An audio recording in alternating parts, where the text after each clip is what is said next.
What is going on, everybody?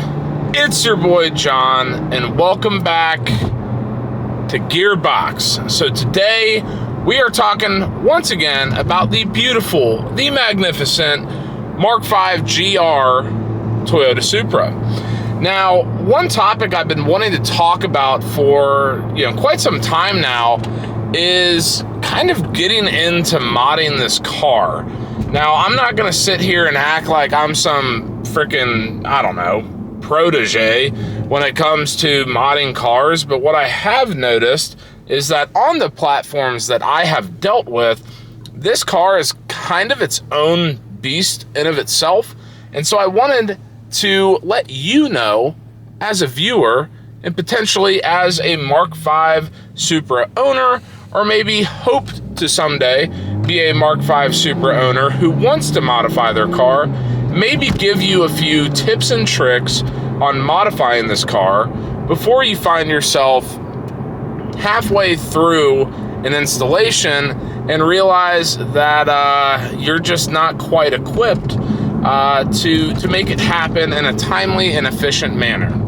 So once again, we're going to be having another top 5 list video, and so without further ado, let's go ahead and get right into it. So to start off with number 1 here, guys, and this is very, very important because literally every piece of this car, more or less, requires it, and that is Torx Bits, okay?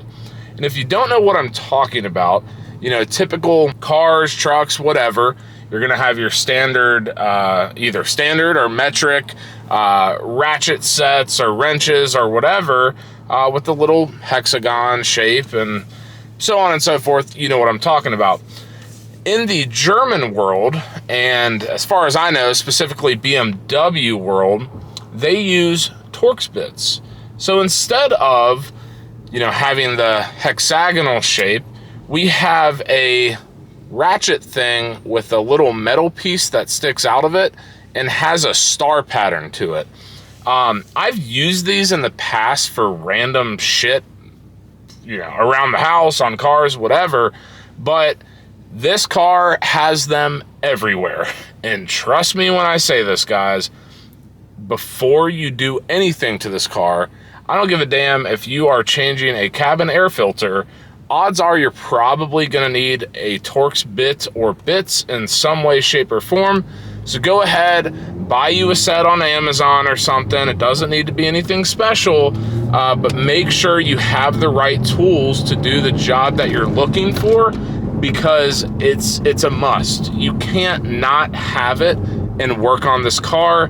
You can thank me later, but that is going to be number 1 with Torx Bits. Moving on to number 2 on this list, once again, something that is very important, but not exactly necessary, but having a universal joint attachment to your socket wrenches.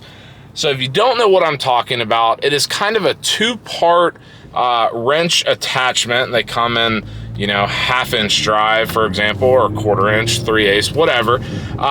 All the drives you could possibly want. And basically they allow you to, torque or, undo a bolt at an odd angle that your standard 1/2-inch drive socket wrench is not able to get to. This one has become extremely apparent to me doing just the handful of mods I've done on this car. And don't get me wrong, universal joint attachments to your socket wrench is a very, very helpful thing in all applications, not just the Mark V Supra, not just cars in general, but in life. But trust me when I tell you that this car, let's just say, a lot of things are shoved into tight places and they don't exactly have the most user-friendly experience when it comes to modifications. Number 3 on the list of important things to just keep in mind while modifying your Mark V Supra is that there are electrical connections everywhere. What do I mean by that? Well, the other day we installed a cold air intake. We did the front lip install, which required a front bumper removal. If you have yet to see those videos, pause this one, go back, watch them, hit like, hit subscribe, come back to this video. But there are electrical connections everywhere. Now, why is this important? Well, obviously, we don't want to ruin the electrical connections. But more importantly, it's not just ruining an electrical connection that we can splice together, or we can make do with some electrical tape and some bullshit job at half-assing it back together. This car is full of technology. Whether we're talking cameras, whether we're talking sensors, whatever it may be. And guess what, guys? They are everywhere. So when you go to pull off that bumper, or when you go to take off that interior piece, make sure that you have cleared the area, for lack of a better term, of electrical connections.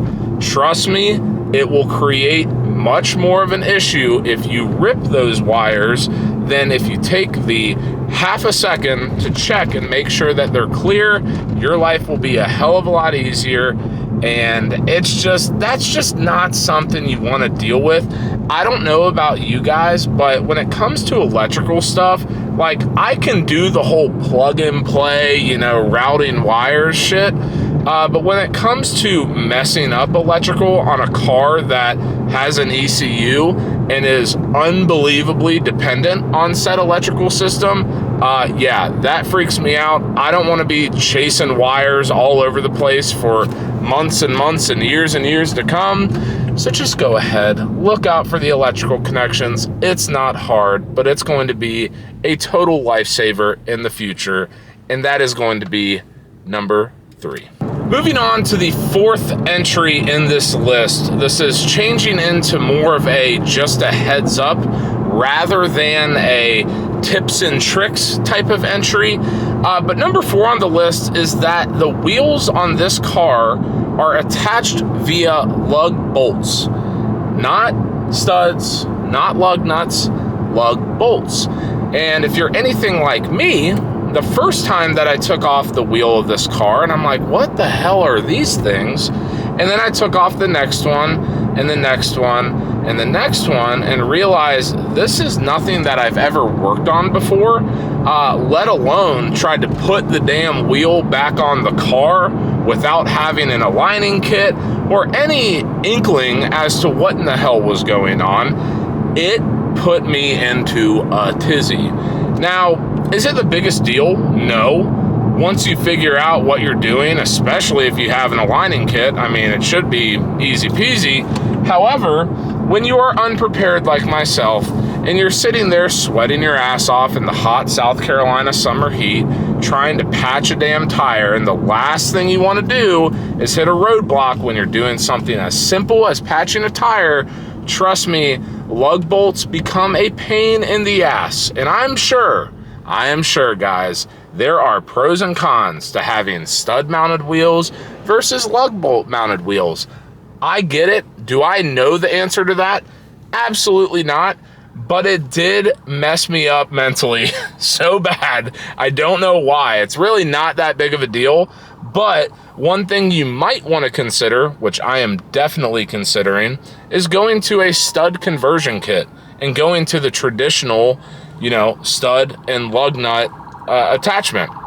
It's pretty simple to do, but something to be prepared for when you purchase your Mark V Supra. Now that an ambulance just flew past me at Mach 7, it's time to get on to number 5, the 5th and final entry to this top 5 list of things to just keep in mind when it comes to modifying your Supra. And once again, this is not a tip or trick necessarily. This is just something to have in the back of your mind. Number 5 is that this car is expensive as shit to modify. Point blank period, guys. I know when we went from the wonderful 2019 Subaru WRX, I knew that we were going up in class as far as a vehicle and, the technology behind it and all that sort of stuff. I get that. But what I didn't realize was that something like a downpipe, instead of being $400, was now $1,400. Or an exhaust went from $800 to $1,800. That's a little Easter egg. I shouldn't have even said that. But if you're this far in this video, you deserve it. This car is unbelievably expensive to modify. Now, is it a Lambo? Is it a Ferrari? No, it's not.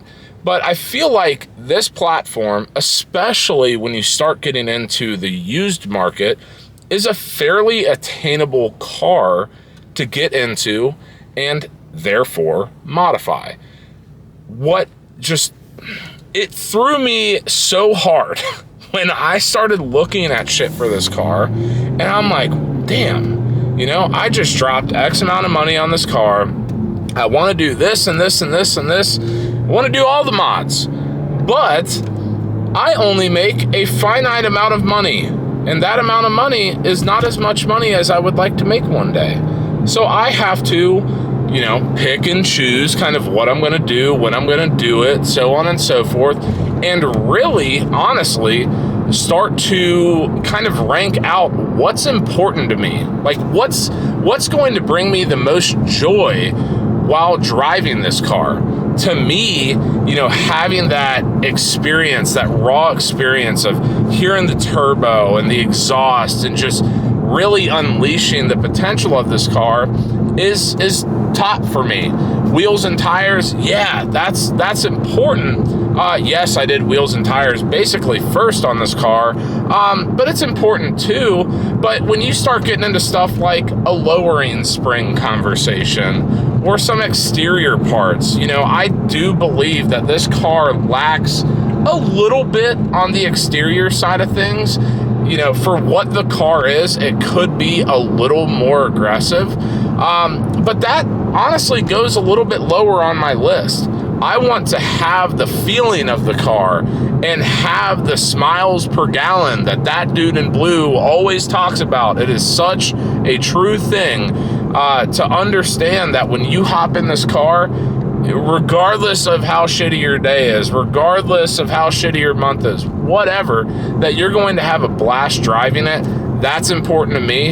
And what does that the most is hearing the pops and the bangs, is hearing that B58 rev out to 6,500 RPMs. I mean, it's exhilarating.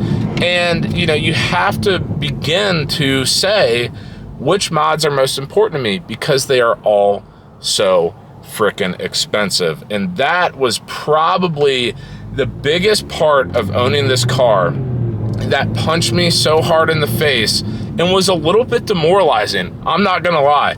I totally expected to buy this car and buy X amount of dollars worth of aftermarket parts and basically have it in its final form relatively quickly after purchasing it.